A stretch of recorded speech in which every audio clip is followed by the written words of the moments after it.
Injustice anywhere is a threat to justice everywhere.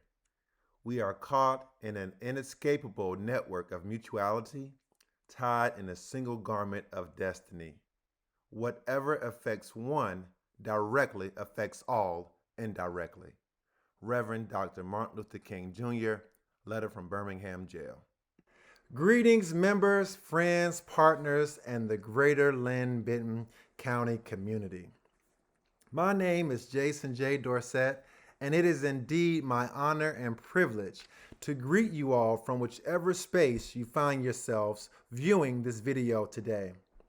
Words cannot begin to express my sincere gratitude and appreciation to each of you, our beloved NAACP Corvallis-Albany branch members, for electing me to serve as your next president of the best and the boldest branch of the National Association for the Advancement of Colored People, NAACP. I would first like to pause to celebrate and appreciate our former presidents, Miss Angel Harris, Miss Shelley Moon, Mr. Fred Edwards, Mr. Barry Jerkins, and of course our branch founder and president, Dr. Calvin O. Henry, for paving the way and for providing opportunities for each and every one of us to get involved and engage in the work of racial justice and social change.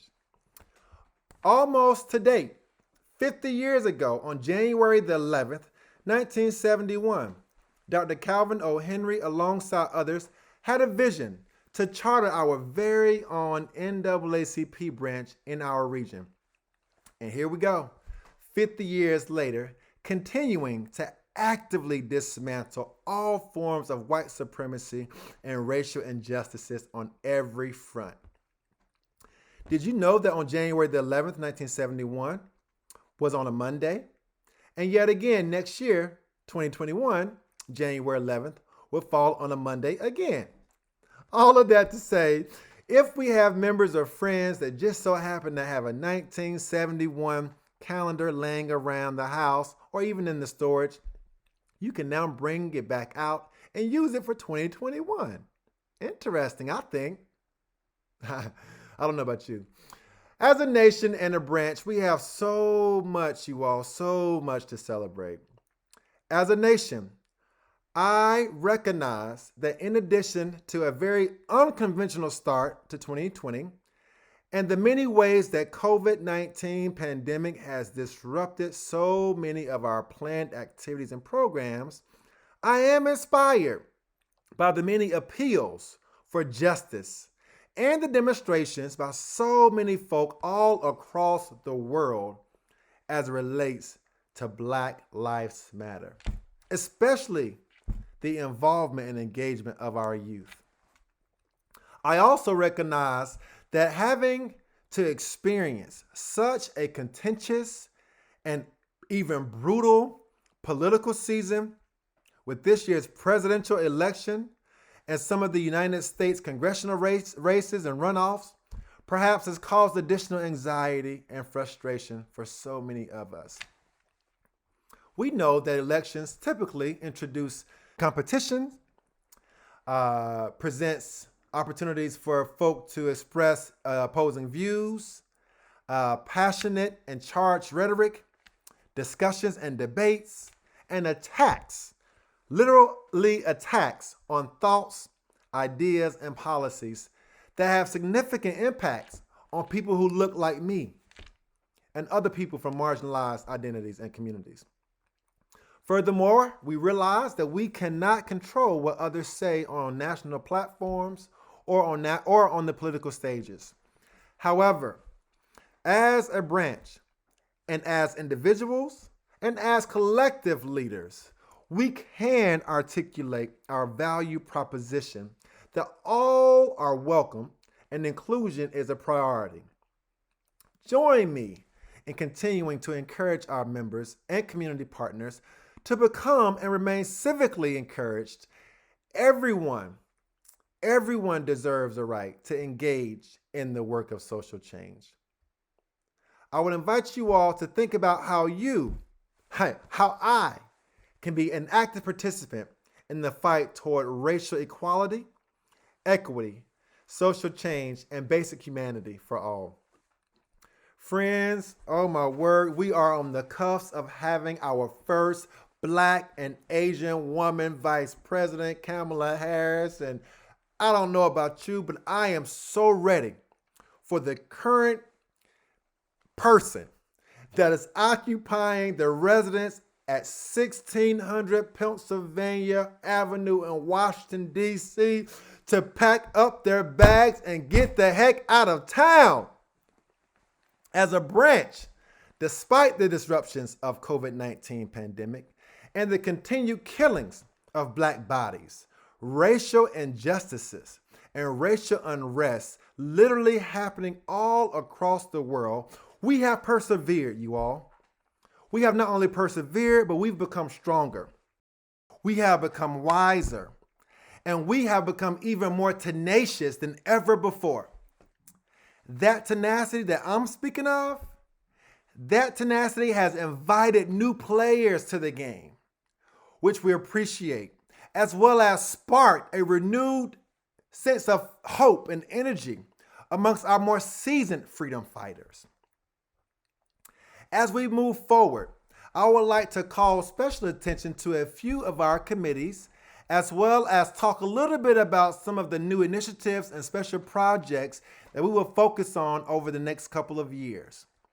For those of you who know me pretty well, you know that I am an advocate for engaging and involving everyone, absolutely everyone in the work.